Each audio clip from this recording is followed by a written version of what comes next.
Okay. Next I'm going to talk about motional EMF. Now EMF stands for electromotive force. You could say it's an old school way of talking about voltage. I'm not going to get into the details. It's from batteries. The term comes from. What I will say, this is going to be a potential that's formed between two parts of a metal, two ends, we'll say, and that potential is not formed from chemistry. It's formed from motion. And let's look on seeing how that produces, based on what we learned in 30.1 about induced currents. Okay, so let's take a piece of metal here. Okay, that piece of metal is some length L across. And we've got some magnetic field going into the board. If you take some magnetic field into the board, now let's, hey, whatever, let's give it a shot. Let's try to pull it this way and see what happens. Well, if we pull it this way, let's use our symbols. Let's see, so motion is this way, B field is that way, so thumb is the motion, forefinger. So I'm number one finger is straight up. So if we do that, we pull this piece of metal in this magnetic field, we're going to create a magnetic force on this charged particle. It's going to want to make that charged particle go up this way. That's the magnetic force. That magnetic force is going to be formed by moving it. Now, if that happens, we're going to move and we're going to come over here. After a little bit, after we move it, and we're like, ha-ha. Now we have some more, we've separated charges a little bit. If we separate charge, it's like a capacitor. Now, and of course, we go from positive to negative. If we separate charge there, we now have an electric field in the opposite direction. That's a result of how much this magnetic field separated charge. And, of course, my apologies, I drew this in as a force. There'll be a force in that direction. What I should say is, let me go back and change this. There is a force in this direction, and this will create a magnetic field, an electric field down the other way. That'll create a force, but it's going to try to push charges back together. Now, what I'm going to say is, if we move this at a constant velocity,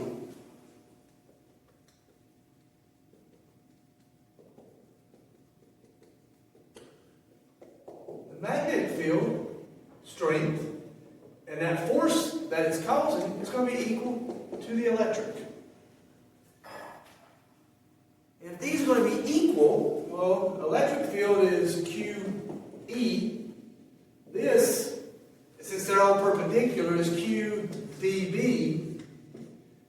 The charges cancel that are getting pushed around by these magnetic and electric forces.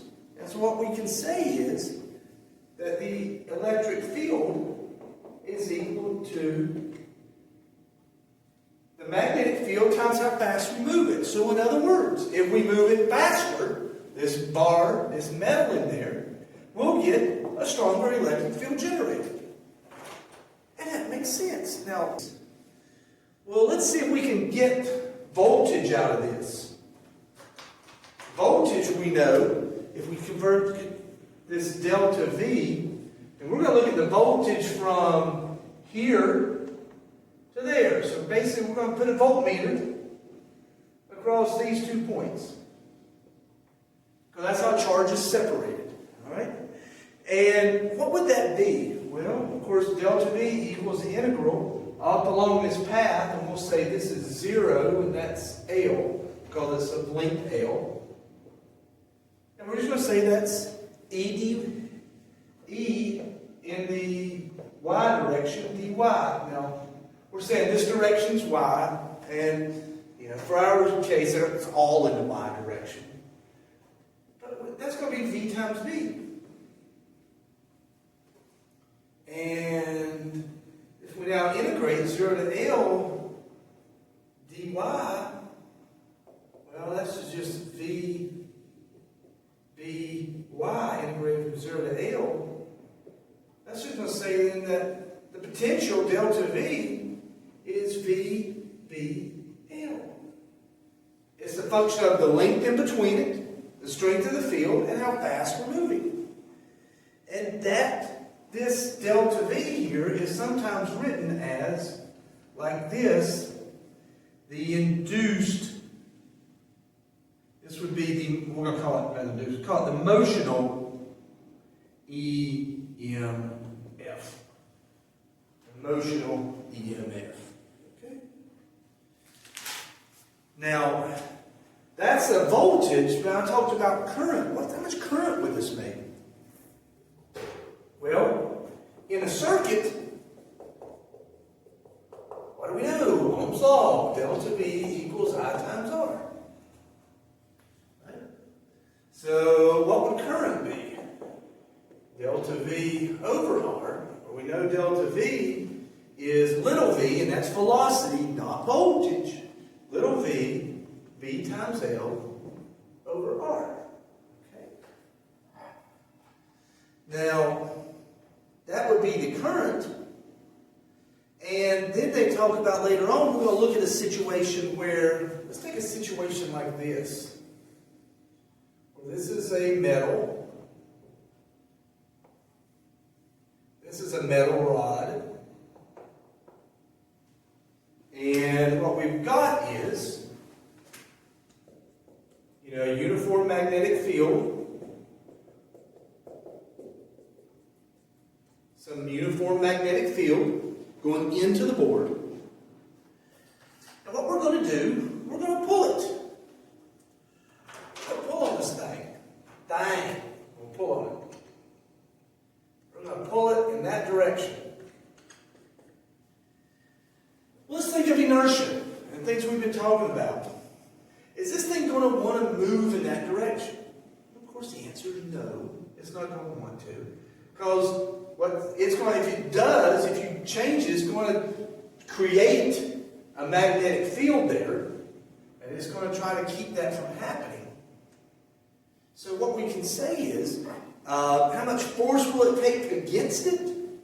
Well, that force and that pull is going to be equal to really the magnetic force generated here. Now that magnetic force, previously, and we didn't do this last chapter, but for like a wire, it would be the current times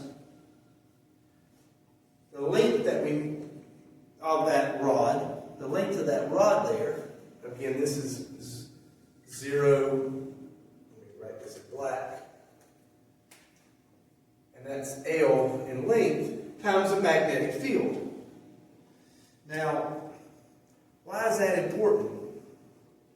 Well, if we know this, let's look at power. This is where it's interesting. Power, we know, is force times velocity. Remember that from 211. So if that's true then, if power is equal to that, this would be I times L times B times velocity. Okay. But the thing is,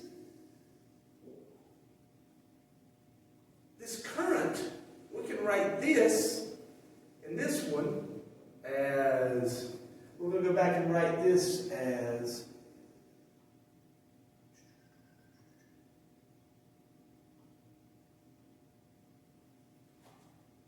right, we know that current up there is VBL over R, and this is going to be times L times B. So we basically got that the magnetic force, I'm going to put this up here, on that pole is velocity over R times L squared, B squared. Alright. Now, if that's the force of the pull, the power we got to use to cause this to happen is also the force of that pull.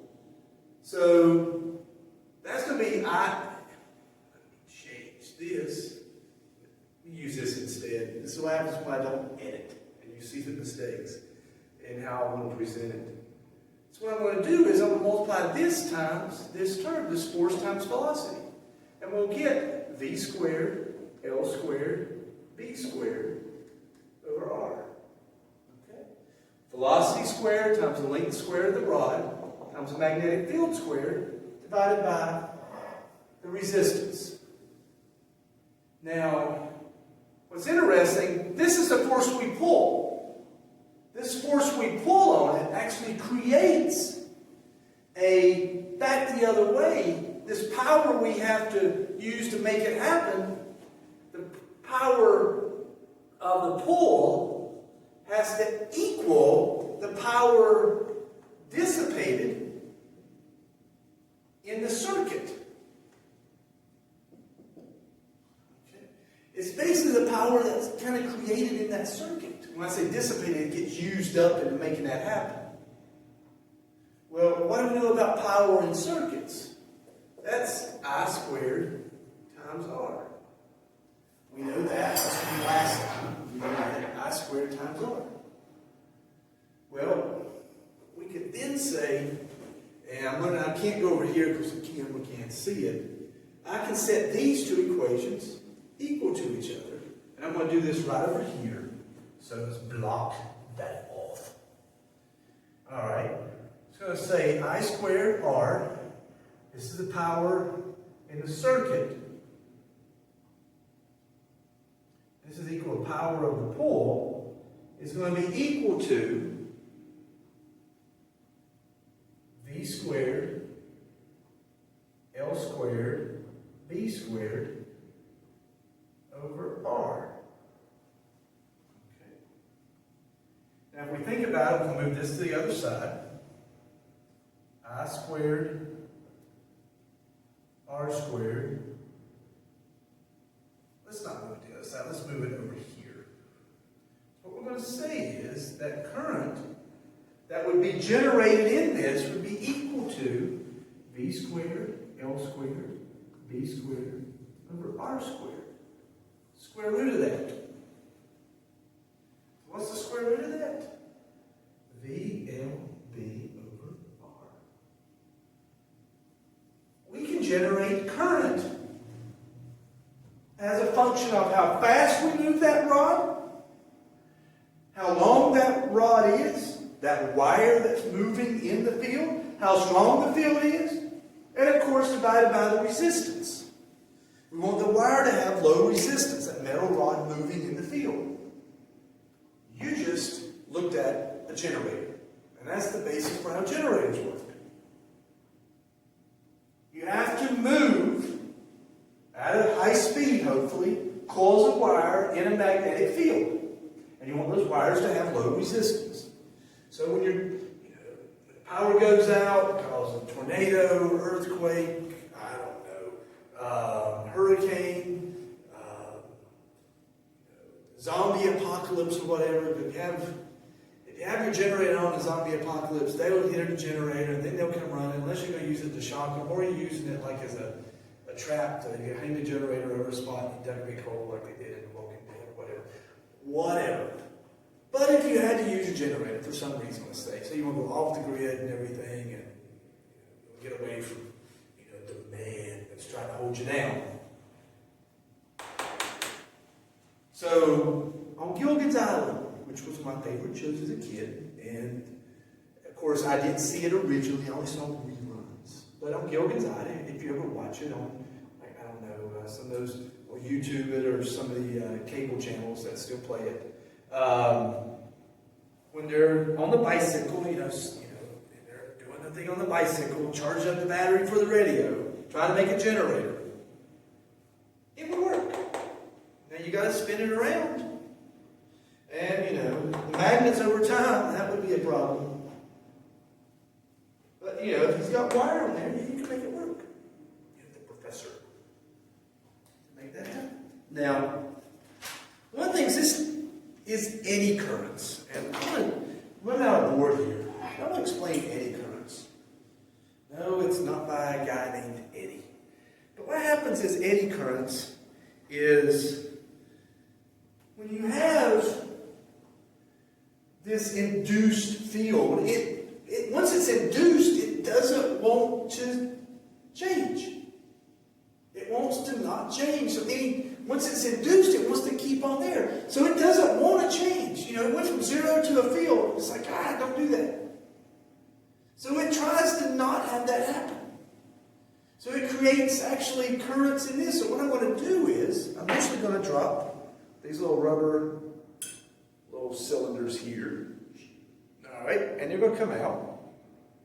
Well, they rattle around. See if I can. Let's drop something that doesn't rattle. A pin.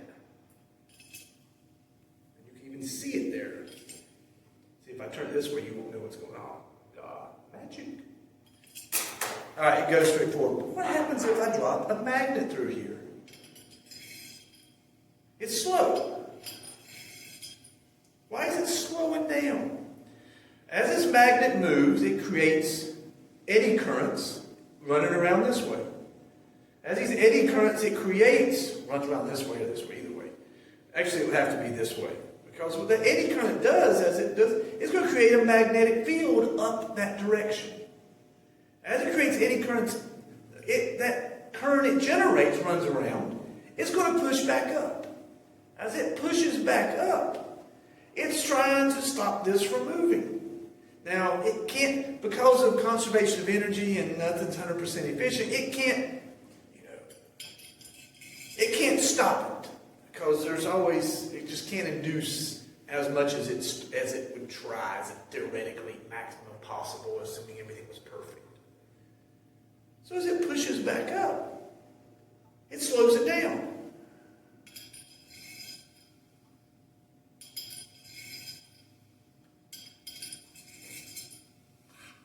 It slows it down. Now, what if it stopped?